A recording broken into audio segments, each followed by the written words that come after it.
Epístola de Paulo aos Colossenses. Capítulo 1. Paulo, apóstolo de Cristo Jesus por vontade de Deus, e o irmão Timóteo, aos santos e fiéis irmãos em Cristo que se encontram em Colossos, graça e paz a vós outros, da parte de Deus nosso Pai. Damos sempre graças a Deus, Pai de nosso Senhor Jesus Cristo, quando oramos por vós, desde que ouvimos da vossa fé em Cristo Jesus e do amor que tendes para com todos os santos. Por causa da esperança que vos está preservada nos céus, da qual antes ouvistes pela palavra da verdade do Evangelho que chegou até vós. Como também em todo o mundo está produzindo fruto e crescendo, tal acontece entre vós, desde o dia em que ouvistes e entendestes a graça de Deus na verdade, segundo fostes instruídos por Epáfras, nosso amado conservo, e quanto a vós outros, fiel ministro de Cristo, o qual também nos relatou do vosso amor no Espírito. Por esta razão, também nós, desde o dia em que o ouvimos, não cessamos de orar por vós e de pedir que transbordeis de pleno conhecimento da sua vontade, em toda sabedoria e entendimento espiritual, a fim de viverdes de modo digno do Senhor, para o seu inteiro agrado, frutificando em toda boa obra e crescendo no pleno conhecimento de Deus, sendo fortalecidos com todo o poder, segundo a força da sua glória, em toda a perseverança e longanimidade, com alegria, dando graças ao Pai, que vos fez idôneos à parte que vos cabe da herança dos santos na luz. Ele nos libertou do império das trevas e nos transportou para o reino do Filho do seu amor, no qual temos a redenção, a remissão dos pecados. Este é a imagem do Deus invisível, o primogênito de toda a criação, pois nele foram criadas todas as coisas, nos céus e sobre a terra, as visíveis e as invisíveis, sejam tronos, sejam soberanias, quer principados, quer potestades. Tudo foi criado por meio dele e para ele. Ele é antes de todas as coisas. Nele tudo subsiste. Ele é a cabeça do corpo da igreja. Ele é o princípio, o primogênito de entre os mortos, para em todas as coisas ter a primazia, porque aprouve a Deus que nele residisse toda a plenitude, e que, havendo feito a paz pelo sangue da sua cruz, por meio dele reconciliasse consigo mesmo todas as coisas, quer sobre a terra, quer nos céus. E a vós outros também, que outrora éreis estranhos e inimigos no entendimento pelas vossas obras malignas, agora, porém, vos reconciliou no corpo da sua carne, mediante a sua morte, para apresentar-vos perante ele santos, inculpáveis e irrepreensíveis. Se é que permaneceis na fé, alicerçados e firmes, não vos deixando afastar da esperança do Evangelho que ouvistes, e que foi pregado a toda criatura debaixo do céu, e do qual eu, Paulo, me tornei ministro. Agora me regozijo nos meus sofrimentos por vós, e preencho o que resta das aflições de Cristo na minha carne, a favor do seu corpo, que é a Igreja, da qual me tornei ministro, de acordo com a dispensação da parte de Deus, que me foi confiada a vosso favor, para dar pleno cumprimento à palavra de Deus, o mistério que estiver oculto dos séculos e das gerações. Agora, todavia, se manifestou aos seus santos, aos quais Deus quis dar a conhecer qual seja a riqueza da glória deste mistério entre os gentios, isto é, Cristo em vós, a esperança da glória, o qual nós anunciamos, advertindo a todo homem e ensinando a todo homem em toda a sabedoria, a fim de que apresentemos todo homem perfeito em Cristo. Para isso é que eu também me afadigo, esforçando-me o mais possível, segundo a sua eficácia que opera eficientemente em mim.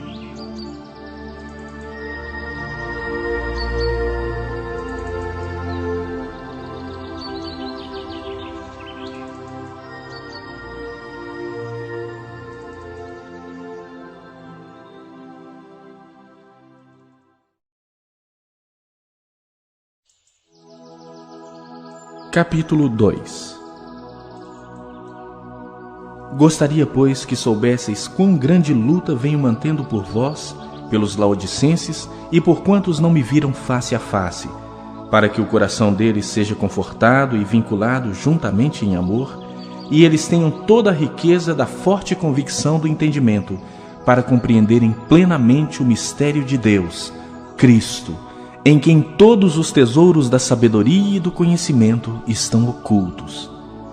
Assim digo, para que ninguém vos engane com raciocínios falazes, pois, embora ausente quanto ao corpo, contudo em espírito estou convosco, alegrando-me e verificando a vossa boa ordem e a firmeza da vossa fé em Cristo. Ora, como recebestes Cristo Jesus, o Senhor, assim andai nele, nele radicados e edificados e confirmados na fé, tal como fostes instruídos, crescendo em ações de graças. Cuidado que ninguém vos venha enredar com sua filosofia e vãs sutilezas, conforme a tradição dos homens, conforme os rudimentos do mundo e não segundo Cristo, porquanto nele habita corporalmente toda a plenitude da divindade. Também nele estáis aperfeiçoados. Ele é o cabeça de todo o principado e potestade. Nele também fostes circuncidados, não por intermédio de mãos, mas no despojamento do corpo da carne, que é a circuncisão de Cristo, tendo sido sepultados juntamente com ele no batismo, no qual igualmente fostes ressuscitados, mediante a fé no poder de Deus, que o ressuscitou dentre os mortos. E a vós outros, que estáveis mortos pelas vossas transgressões e pela incircuncisão da vossa carne, vos deu vida juntamente com ele, perdoando todos os nossos delitos, tendo cancelado o escrito de dívida que era contra nós e que constava de ordenanças, o qual nos era prejudicial, removeu-o inteiramente, encravando-o na cruz. E despojando os principados e as potestades, publicamente os expôs ao desprezo, triunfando deles na cruz. Ninguém, pois, vos julgue por causa da comida e bebida, ou dia de festa, ou lua nova, ou sábados, porque tudo isso tem sido sombras das coisas que haviam de vir. Porém, o corpo é de Cristo. Ninguém se faça árbitro contra vós outros, pretextando humildade e culto dos anjos, baseando-se em visões, enfatuado sem motivo algum na sua mente carnal, e não retendo a cabeça, da qual todo o corpo, suprido e bem vinculado por suas juntas e ligamentos, cresce o crescimento que procede de Deus. Se morrestes com Cristo para os rudimentos do mundo, por que, como se vivesseis no mundo, vos sujeitais a ordenanças: não manuseis isto, não proves aquilo, não toques aquilo outro, segundo os preceitos e doutrinas dos homens? Pois que todas essas coisas com o uso se destroem. Tais coisas, com efeito, têm aparência de sabedoria, como o culto de si mesmo e de falsa humildade e de rigor ascético. Todavia, não tem valor algum contra a sensualidade.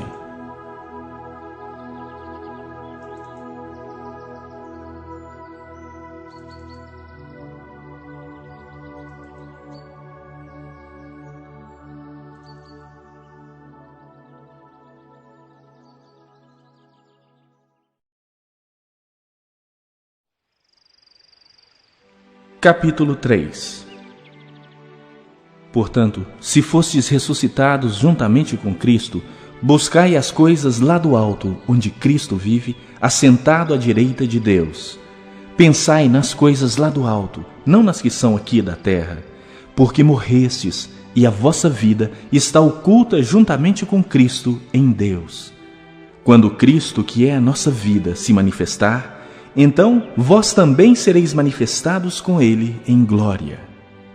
Fazei, pois, morrer a vossa natureza terrena: prostituição, impureza, paixão lasciva, desejo maligno e a avareza, que é idolatria. Por estas coisas é que vem a ira de Deus sobre os filhos da desobediência. Ora, nessas mesmas coisas andastes vós também noutro tempo, quando vivíeis nelas.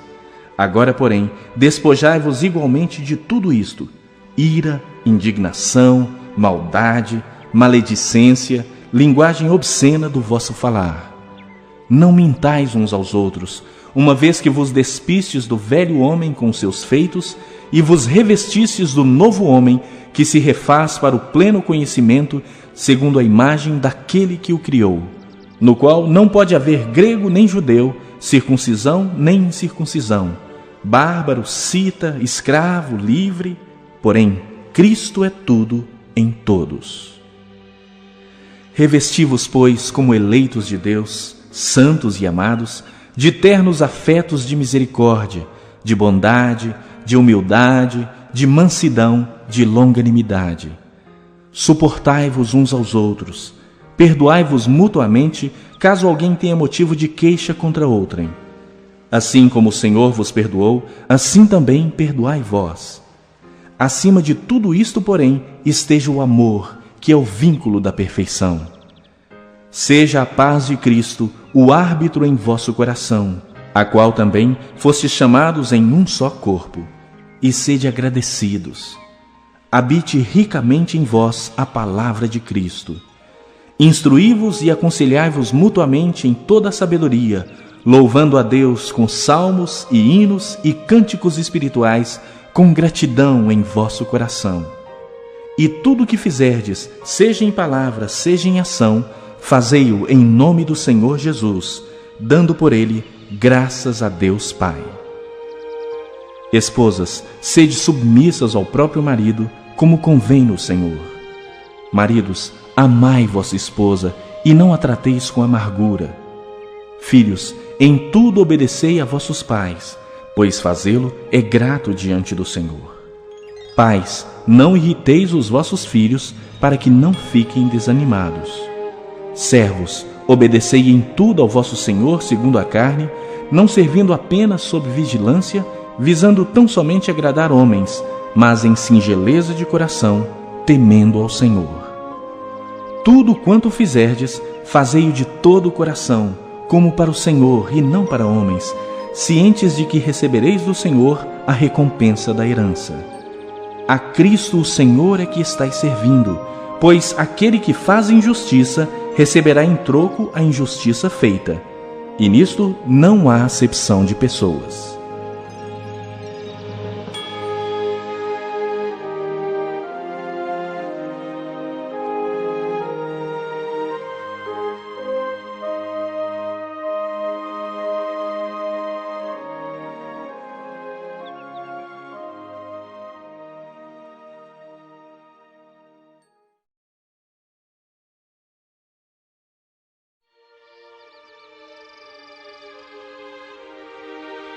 Capítulo 4. Senhores, tratai os servos com justiça e com equidade, certos de que também vós tendes Senhor no céu. Perseverai na oração, vigiando com ações de graças. Suplicai ao mesmo tempo também por nós, para que Deus nos abra porta à palavra, a fim de falarmos do mistério de Cristo, pelo qual também estou algemado, para que eu o manifeste como devo fazer. Portai-vos com sabedoria para com os que são de fora. Aproveitai as oportunidades. A vossa palavra seja sempre agradável, temperada com sal, para saberdes como deveis responder a cada um. Quanto à minha situação, Tíquico, irmão amado e fiel ministro e conservo no Senhor, de tudo vos informará. Eu vou-lhe envio com expresso propósito de vos dar conhecimento da nossa situação e de alentar o vosso coração. Em sua companhia vos envio Onésimo, o fiel e amado irmão que é do vosso meio. Eles vos farão saber tudo o que por aqui ocorre. Saúda-vos Aristarco, prisioneiro comigo, e Marcos, primo de Barnabé, sobre quem recebestes instruções. Se ele for ter convosco, acolhei-o. E Jesus, conhecido por justo, os quais são os únicos da circuncisão que cooperam pessoalmente comigo pelo reino de Deus. Eles têm sido o meu lenitivo. Saúda-vos Epáfras, que é dentre vós, servo de Cristo Jesus, o qual se esforça sobremaneira continuamente por vós nas orações, para que vos conserveis perfeitos e plenamente convictos em toda a vontade de Deus. E dele dou testemunho de que muito se preocupa por vós, pelos de Laodiceia e pelos de Hierápolis. Saúda-vos Lucas, o médico amado, e também Demas. Saudai os irmãos de Laodiceia e Ninfa e a igreja que ela hospeda em sua casa. E uma vez lida esta epístola perante vós, providenciai porque seja também lida na igreja dos laodicenses. E a dos de Laodiceia, lede-a igualmente perante vós. Também dizei a Arquipo: atenta para o ministério que recebestes no Senhor, para o cumprirdes. A saudação é de próprio punho. Paulo. Lembrai-vos das minhas algemas. A graça seja convosco.